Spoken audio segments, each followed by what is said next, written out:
درنو لیدونکو او مینوالو السلام علیکم، وخت مو په خیر. د نن ورځې تازه مهم او لنډ خبرونه له موږ څخه په لنډو کې واورئ. عبدالله د ګډ حکومت اجرایي رئیس د ثبات او همپالنې د ټاکنیزې ډلې مشر ډاکټر عبدالله له نیویارک ټایمز ورځپاڼې سره په تازه مرکه کې ویلي که اشرف غني په شفاف ډول ټاکنې وګټي مبارکي ورکولو ته چمتو یم. کرکټ د افغانستان د کرکټ ادارې د بورډ دوو غړو ضیاء الحق امرخیل او میرمن ګلالۍ صافی د اصغر افغان له کپتانېدو سره سخت مخالفت ښودلی دی. برېښنا د افغانستان د برېښنا شرکت مسؤلین وایي په روان کال کې امنیتي پیښو 9 میلیارد افغانۍ زیان وراړولی دی. د برېښنا شرکت رئیس امان الله غالب وایي په دغو زیانونو کې د برېښنا د مزو پرې کول، د ستنو ویجاړول او د برېښنا سیستم ګډول شامل دي. د امریکا بهرنیو چارو وزیر مایک پمپیو پر باګرام هوایي اډې د طالبانو برید په کلکه غندلی دی. جوزجان سیمه ییز مسؤلین وایي چې د طالبانو دغه ولایت د فیض آباد ولسوالۍ د هغو 44 اوسېدونکو له ډلې چې 13 ورځې یې له ځان سره بیولی وو 40 کسان خوشي کړي دي. کمیسیون په داسې حال کې چې په هیواد کې د ولسمشریزو ټاکنو جنجال ورځ تر بلې زیاتیږي، کمیسیون یې د پریکون لپاره د تېرې ورځې په تعقیب نن ورځ پنجشنبې د ابتدایي پایلو د اعلان نیټه ټاکلې وه چې یو ځل بیا وځنډېدله. ملي امنیت افغانستان د ملي امنیت شورا وایي د یادې شورا ادارې تشکیلات تر 50 سلنې راکمیږي او په همدې موخه یې خپل 3 کارکوونکي له دندو ګوښه کړي دي.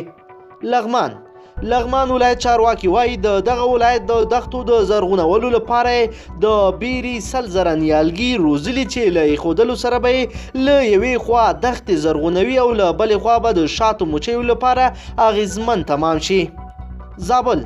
د زابل ولایت شهر صفا ولسوالۍ کې یو نفوذي برید کې 7 پولیس وژل شوي دي او برید کوونکی د پوستې ټولې وسلې او مهمات هم ځان سره وړي دي او له طالبانو سره یو ځای شوی دی. پاکستان کې د وسلوالو ډلو د مالی ملاتړ په تور یوې محکمې د لښکر طیبه ډلې بنسټګر حافظ محمد سعید او ورسره 4 نور ملګري رسما تورن کړل. کورنۍ وزارت د کورنیو چارو سرپرست وزیر مسعود اندرابي وایي چې د روان کال په اوږدو کې د افغان امنیتي او دفاعي ځواکونو مرجوبله 10 سلنه کمه شوې ده. نوموړي دغه څرګندونې نن د لیندۍ په 21مه په کابل کې د امنیت په ټینګښت کې د میرمنو د رول په تړاو ناسته کې وکړې.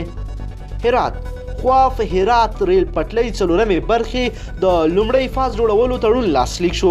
له ارڅ څخه په ژواک خبري اژانس ته په لیږل شوي خبرپاڼه کې راغلی وو چې دغه تړون د ولسمشر محمد اشرف غني په حضور کې لاسلیک شو. پاکستان په وروستیو کې د اپوزیشن ګوندونو نیول شوي مخکښان په ضمانتونو پرېښودل شول. د مسلم لیگ یو مشر پخوانی وزیر اعظم نواز شریف او د هغه لور مریم نواز شریف په نومبر کې په ضمانت خوشي شوي او د پیپلز ګوند شریک مشر آصف علي زرداري ضمانت د ډسمبر پر 11 منظور شو. فیفا په افغانستان کې د آزادو او عادلانه ټاکنو په نامه مرکز فیفا مسؤلین وایي د ټاکنو د لومړنیو پایلو د اعلان لپاره باید د ټاکنو کمیسیون د رایو د باوري کېدو او یا د مشکوکو رایو د باطلېدو بهیر ودروي.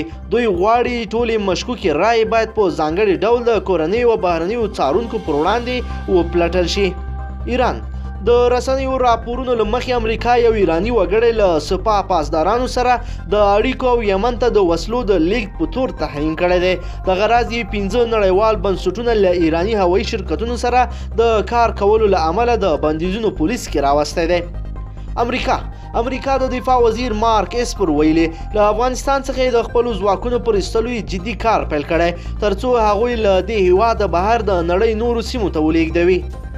دفاع وزارت په داسې حال کې چې د امریکا متحده ایالات په افغانستان کې د خپلو عسکرو د شمیر پر کمولو باندې غور کوي، دفاع وزارت وایي چې په دې اړه تصمیم د واشنګټن او افغان حکومت ترمنځ په همغږۍ سره نیول کیږي.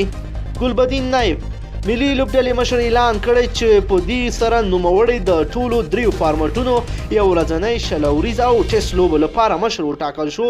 د اصغر افغان د مشرۍ سره ګلبدین نایب سخت مخالفت څرګند کړی دی. ګلبدین نایب وایي ترڅو چې اصغر افغان د ټیم لوبډل مشر وي زه به د لوبډل مشرۍ لاندې لوبه ونه کړم.